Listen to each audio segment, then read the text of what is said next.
to know what your favourite planet is. Fun Kids. Royal Observatory Greenwich. Young Astronomer. Young Astronomer. Enter now at funkidslive.com/YA. funkidslive.com/YA.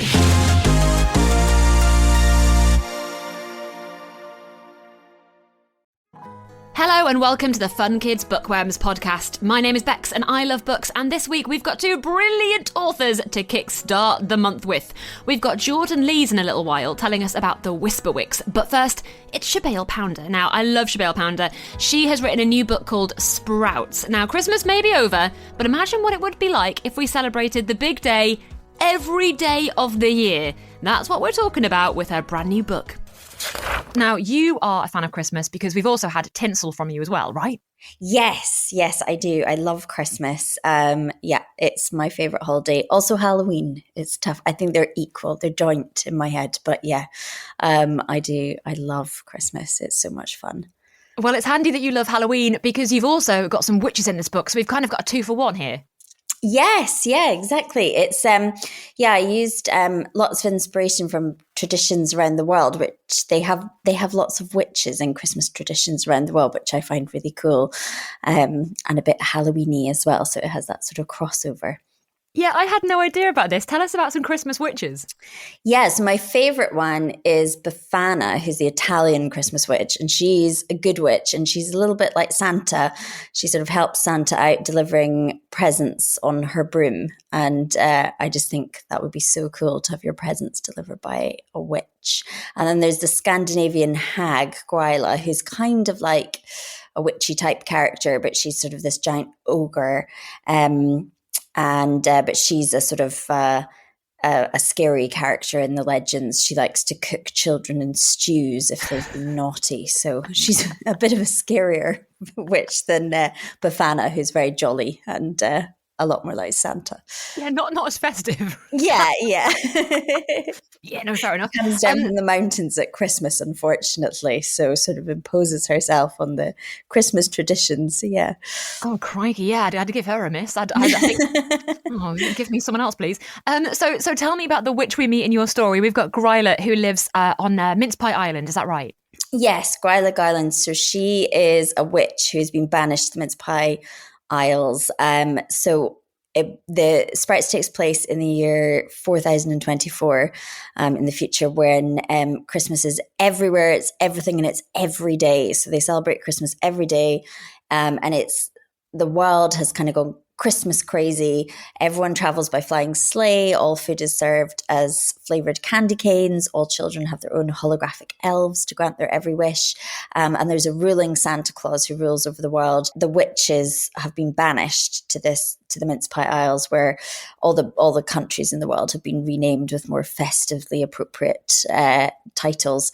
But the witches essentially believe that Christmas should only be celebrated once a year because they think it's more magical that way. They think that too much of something is as good as having none of it at all. So they're against this new Christmas world. So they've all been banished. But Gryla, our main character, she doesn't see the bad side of it being Christmas every day because there's very strict Christmas rules, and she just dreams of being part of this Christmas world, but she's not allowed to be because she's a witch. I have to say, at first sight, when you think about it, yeah, Christmas every day would be incredible. I mean, Wizard sang a whole song about it. But actually, when you think about it a little closely, you think, well, yeah, because it does ruin the magic. If you have it every day of the year, then it's not special, right? Yeah, exactly. And they've also they've taken it to another level where they have the Krampus code. So there's these Krampus beasts who patrol over the world, and they have hundreds of eyes, and they're always watching people and making sure that they're being jolly. But there's all these really strict rules, like you can only sing Christmas songs, and you have to wear festive pajamas. You have to redecorate your tree every morning. So there's all these really, really strict rules. And if you don't obey them, then the Krampus beasts come and take you down these chimneys to the Krampus lair, and no one ever comes back from the Krampus lair. So there's a sort of darker side to the jolly Christmas world of the future. The idea of decorating a tree every day, I thought about that and I was like, oh, no thanks. I know. It would be a bit much. Absolutely not. But yeah, the Krampus is a kind of like a classic creature as well. Is that right? Yes. So in a lot of European countries, they sort of celebrate him. He's sort of like a bad Santa, I suppose. He's sort of a devilish type figure who has horns and hooves and visits naughty children on Christmas Eve. But in some countries, they have these really cool Krampus parades where everyone dresses up as these terrifying Krampuses and parades through the street trying to scare everyone, which I think would be really fun. So I sort of adapted the Krampus to be a little bit more, for them to be, rather than just one, there's a lot of them and they've got lots of eyes, and I've made some slight alterations to them. People who've read Tinsel will recognise Krampus as well as Mr. Krampus, who's in Tinsel, who's just a grumpy man. But again, inspired by that tradition of the Christmas Krampus. I love that. And you've also, you've got Merrilee as well, so we meet her. Yes, so Merrilee Claus is the other main character in the book, and she is the daughter of the ruling Santa Claus, so a very powerful person in this Christmas world. But unlike her family, she doesn't believe that it should be Christmas every day. She sees what the Krampuses are doing to people and how strict they are and how unfair and unjust the world is as it is, and she's fascinated by witches and this idea that she doesn't believe that the witches are all bad, and she befriends Gryla, and they set out together to sort of bring the true Christmas magic back. Was there one of the girls that you loved writing the most, or was it a kind of like a joint thing where you love both of them? I love both of them. I think they're very different. Merrilee's very positive and just goes for stuff. She's a real daredevil type character, and Gryla is more reserved, and Gryla has sort of absorbed all the things that the world have said about witches. She's grown up believing that there's something wrong with her because she's been banished to this awful place with sprite-filled caves and candy cane fields that, it's this horrible sort of snow-swept island where there's not much going on, and she believes that there's something wrong with her and things. So it sort of takes her seeing the rest of the world and realizing, oh no, they're wrong. So she has a sort of more of a journey of discovery, I think, and Merrilee helps her to see that, there's nothing wrong with her. Now, we obviously have a lot of witch stories from you, and we've got Christmas stories from you. Have you got any more in the pipeline? Are you thinking next year? Have you got a Halloween book coming out? Have we got some more witchy stories coming up? Yes, well, I have. It's a sort of Halloween themed book coming out next year, with a lot of supernatural Halloween type characters, which I'm not allowed to talk about yet, but that's a clue as to what it will be about. But yeah, I've had a lot of fun writing that. I've been writing that in the summer and at Christmas time. And then I write my Christmas books, it seems, in the spring and Halloween. So it's all mixed up. So that's probably why there's bits of crossover in each of them. I'll have to put some Christmas scenes in the Halloween one as well. Yeah, your calendar must be back to front. You must be very confused about what time of year it is. Yeah. Just celebrating Christmas or Halloween all the time. Yeah. Don't do it. That's what I've learned from the book. Don't do it. No. So Sprouts is out right now, and everybody needs to go. It's such a lovely, beautiful, magical book. Is there one part of the book that you think we should definitely look out for, or something that was fun to write? I loved writing about Tinsel Cat. So Gryla has a cat. Yeah. She's given a cat from this mysterious woman, and the cat is sort of, as you would imagine a cat to be, has all the bits you'd expect a cat to have, but its fur is made entirely of tinsel. And Tinsel Cat was very fun, a very fun character to write. So yeah, look out for Tinsel Cat in the book. Well, thank you so much for telling us all about Sprout. It's such a fun book, and I love the idea of it. And it was brilliant. So thank you so much. Oh, thank you. We want to know what your favourite planet is. Fun Kids. Royal Observatory Greenwich. Young Astronomer. Enter now at funkidslive.com/YA. funkidslive.com/YA.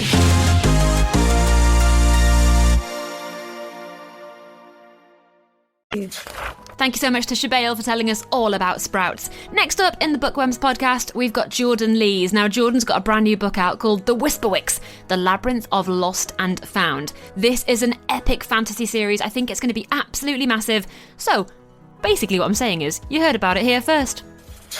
I'm joined right now by author Jordan LEES. Hey Jordan, how you doing? Hi Bex, I'm good, thanks. How are you? I am very, very good, thank you. You must be very excited because you're releasing the paperback version of your book, The Whisperwicks, The Labyrinth of Lost and Found. Yeah, I am. It's very exciting. January is usually really cold and miserable, but it's nice that this January I've got something really exciting, which is, the paperback coming out on the 2nd. Yeah, I've always heard that, it's great to get a book deal, obviously, and great to get a hardback book. But when a book comes out in paperback, it's been important enough to get an extra run. It is pretty exciting, right? It is, yeah. It's almost like you get sort of two publications. It's really nice because the hardback's obviously a much bigger kind of thing, but paperback is a bit more kind of portable and obviously a lower price point. It's really exciting because you get two different kind of moments for the book to come out. More importantly, do you get two parties? You don't actually. That's a good point. That you don't get two parties. Got one really nice party with the hardback, and then I'll just do something nice with my family to celebrate the paperback one. All right, fair. We'll let you off. Well, that's fair enough. So tell us about this magical world that you've created, Wreathen World. You've got a big new adventure series. Tell us a little bit about it. Sure. So the Whisperwicks follows the story of Benjamin Creek. He's an 11-year-old boy from our world. He lives in a bookshop, loves books, not interested in kind of magic in any way at all.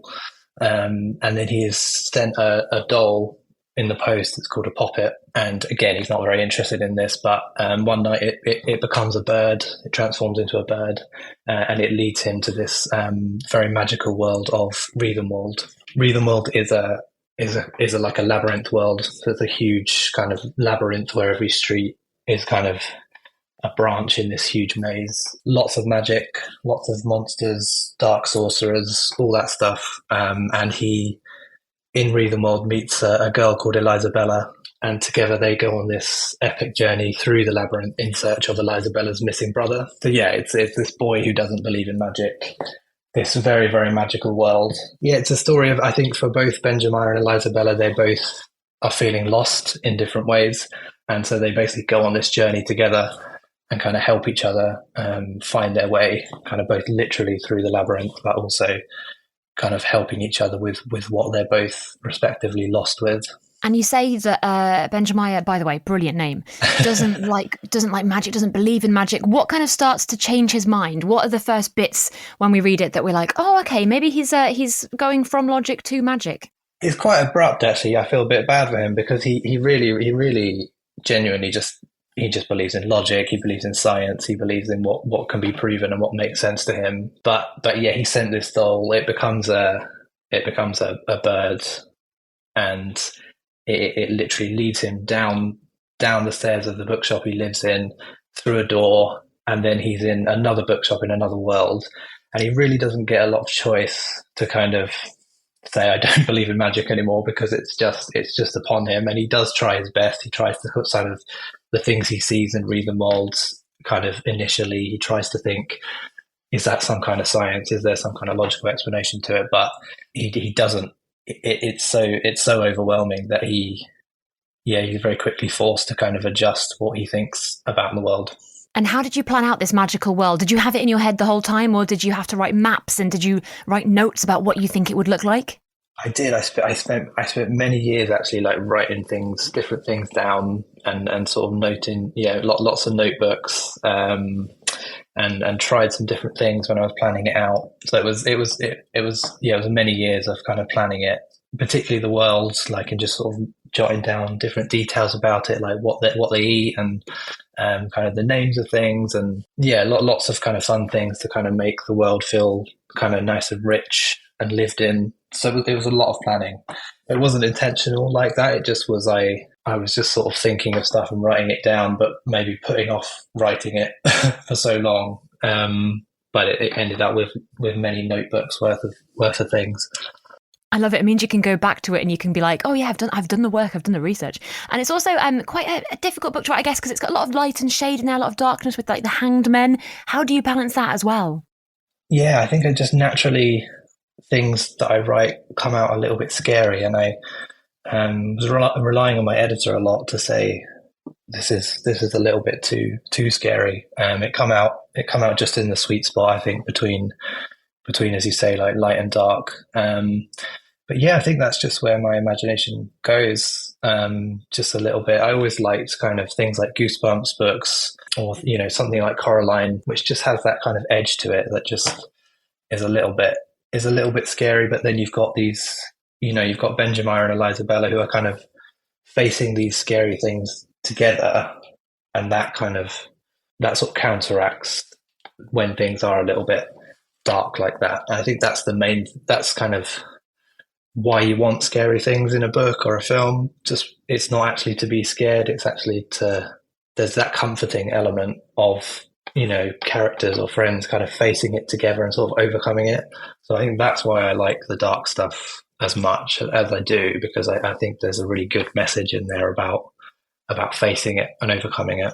And it works really, really well. So well, in fact, that there's another book coming out this year as well. Is that right?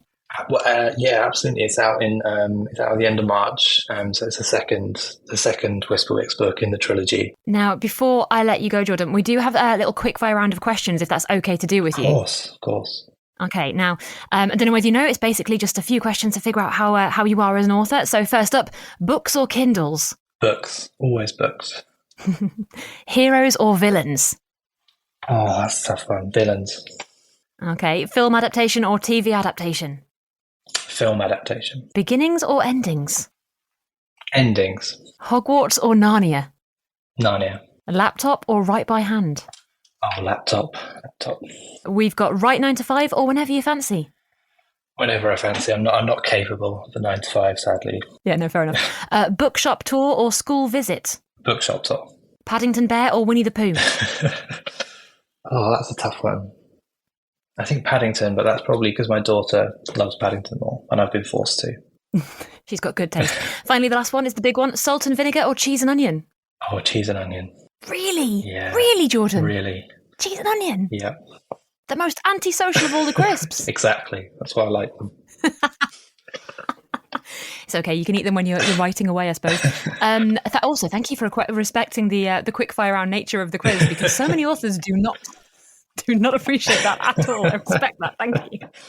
That's no problem. So thank you so much for telling us about the Whisperwicks, and we can grab it right now in bookshops. Is that right? Absolutely. So it's still in hardback in the build up to Christmas, and then 2nd of January, be paperback everywhere. Brilliant. We can grab it before the second one comes out as well. That's The Labyrinth of Lost and Found. Thank you so much, Jordan. It's been a pleasure. Thanks for having me. Big thank you to Sibéal and to Jordan for telling us all about Sprouts and the Whisperwicks. If you've enjoyed the podcast, remember to like, subscribe and follow, or tell all of your friends all about it. In the meantime, read lots of books, please. And if you want to tell me what you've been reading, drop me a line at funkidslive.com. I'll see you soon. Bye.